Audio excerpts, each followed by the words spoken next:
అంటే తల్లిదండ్రుల దినోత్సవం అని, లేకపోతే ప్రేమికుల దినోత్సవం అని, రకరకాల టీచర్స్ దినోత్సవం అని, ఇట్లా రకరకాల దినోత్సవం ఉంది. కానీ ఈరోజు స్పెషల్ డే, ప్రపంచంలో ఉన్నటువంటి కార్మికులందరికీ ఈరోజు కార్మికుల దినోత్సవం అని చెప్పేసి, అంటే కులాలు లేకుండా, మతాలు లేకుండా, ప్రాంతాలు లేకుండా ప్రపంచంలో ఉన్నటువంటి కార్మికులందరూ కూడా ఒక్కటై కులాలకు అతీతంగా, మతాలకు అతీతంగా, ప్రాంతాలకు అతీతంగా జరుపుకునేటువంటి ఏకైక పండుగ ఈరోజు మేడే. కాబట్టి అందరికి కూడా, జనం టీవీ ప్రేక్షకులందరికీ, ప్రపంచంలో ఉన్నటువంటి కార్మికులందరికీ కూడా జనం టీవీ తరఫున మేడే శుభాకాంక్షలు తెలియజేస్తున్నాం. ఇక మార్నింగ్ న్యూస్లకు పోతే ఈరోజు అంతా కూడా 10th ఫలితాల మీద అన్ని పేపర్లు రాసినాయి, యాడ్స్ కూడా ఇచ్చినాయి. ఈ పేపర్లకు రాను వాళ్ళు యాడ్స్ తయారు చేసి పేపర్లు అవుతున్నాయా, న్యూస్లు ప్రచురించేటువంటి పేపర్లు అవుతున్నాయా తెలియక చాలా ఇబ్బంది పడుతున్నాం. మొత్తం మీద ఏ పేపర్ చూసినా first page, second page, third page వాళ్ళ యాడ్సే ఉంటాయి. మరి పేపర్లో ఏం చదవాలి, వాళ్ళ ముఖాలు చూడన్నా, వాళ్ళ ఏం చూడాలి, ఏం అర్థమవుతలేదు. ఇక జనం టీవీకి సంబంధించి మార్నింగ్ న్యూస్లో పోయే ముందుగా మనం నవ తెలంగాణ పేపర్ తీసుకుందాం. మేడేకి సంబంధించినటువంటి చరిత్రను తెలుసుకునే ప్రయత్నం చేద్దాం. అసలు మేడే ఎందుకు వచ్చింది, ఈ మేడే ఏ ప్రోగ్రాం చేయడం వల్ల వచ్చింది, ఎందుకు ఈ రకంగా జరుపుకుంటున్నారు అనేటువంటి విషయాన్ని మీ ముందు తీసుకొచ్చే ప్రయత్నం చేస్తా.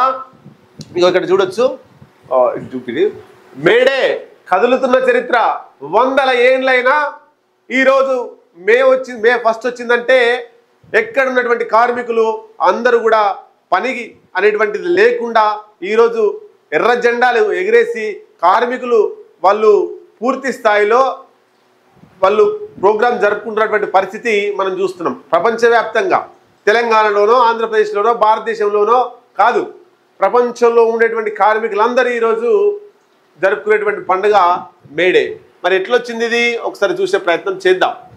అసలు విషయం ఏంటంటే 8 గంటల పని, మొత్తం మీద రోజుకు 24 గంటలు ఉంటాయి.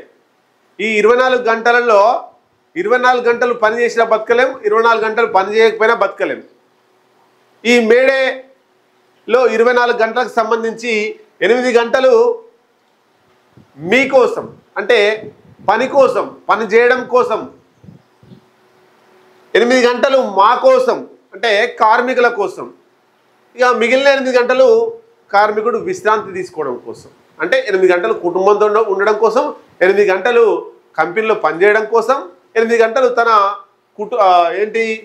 విశ్రాంతి, నిద్రపోవడం కోసం అనేటువంటి సిద్ధాంతం వచ్చింది. దానికోసమే మేడే వచ్చింది. ఇన్నేళ్ళు ఉరితాళ్ళవే ఉరేసే తలారులు మారుతున్నారు, ఉరి తీయబడే వారు మారుతున్నారు. 1887 చికాగో నగరంలో పని గంటల విధానాన్ని వ్యతిరేకిస్తూ పని గంటలను తగ్గించాలని చెప్పేసి పెద్ద ఎత్తున వేలాది మంది కార్మికులు అక్కడ పోరాటం చేస్తుంటే, అక్కడ ఉన్నటువంటి పాలకులు, అక్కడ ఉన్నటువంటి పెత్తందారులు వీళ్ళందరూ కూడా ఈ కార్మికుల మీద, పని గంటల మీద మీరు ఫైట్ చేస్తారని చెప్పేసి పెద్ద ఎత్తున తుపాకులు ఎక్కుపెట్టి గురి పెట్టి వాళ్ళను చంపితే, ఆ చంపిన దాంట్లో రక్తం పారుతుంటే ఆ రక్తంలోకి వెళ్ళి వీళ్ళ అంగీలు ముంచి ఎత్తిర్రు ఎర్రజెండా. అప్పుడు పుట్టింది ఎర్రజెండా. అప్పటి నుండి కార్మికులు అదే రోజును ఇప్పుడు మేడేగా, మే 1 రోజు జరిగింది కాబట్టి మేడేగా జరుపుకుంటున్నారు అనేటువంటిది మనకు చరిత్ర చెబుతున్నది. అయితే ఇక్కడ చూడొచ్చు, ఇక్కడ Albert Parsons, August Spies, Adolph Fischer, ఇక్కడ చికాగో నగరంలో వాళ్ళు పని గంటలకు వ్యతిరేకంగా ఉద్యమాలు నడిపించారు.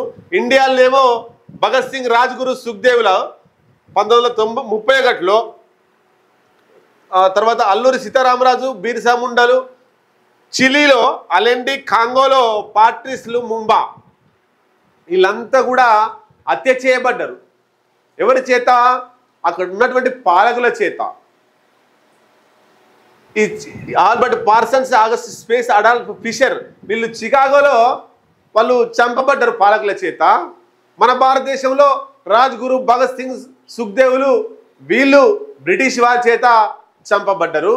మన ఇక్కడ ఆంధ్రప్రదేశ్, తెలంగాణ అయితే ఏంది, అల్లూరి సీతారామరాజు, బిర్సా ముండాలు వీళ్ళు కూడా ఇక్కడ ఉన్నటువంటి తెల్లోళ్ళ చేతిలో వాళ్ళు చంపివేయబడ్డారు. అంటే ఏదైతే పని చేస్తున్నామో ఆ పనికి తగ్గ ప్రతిఫలం కావాలని కొట్లాడినప్పుడు, నాయకత్వం వహించినప్పుడు, అందరినీ యూనిటీగా చేసి ఒక నాయకుడిగా ఎదిగినప్పుడు ఆ నాయకుడి మీద అక్కడ ఉండేటువంటి పాలక వర్గాలు ఎక్కుబెట్టి చంపే ప్రయత్నం ఆనాడు నుంచి ఈనాడు వరకు కూడా జరుగుతూనే ఉంది.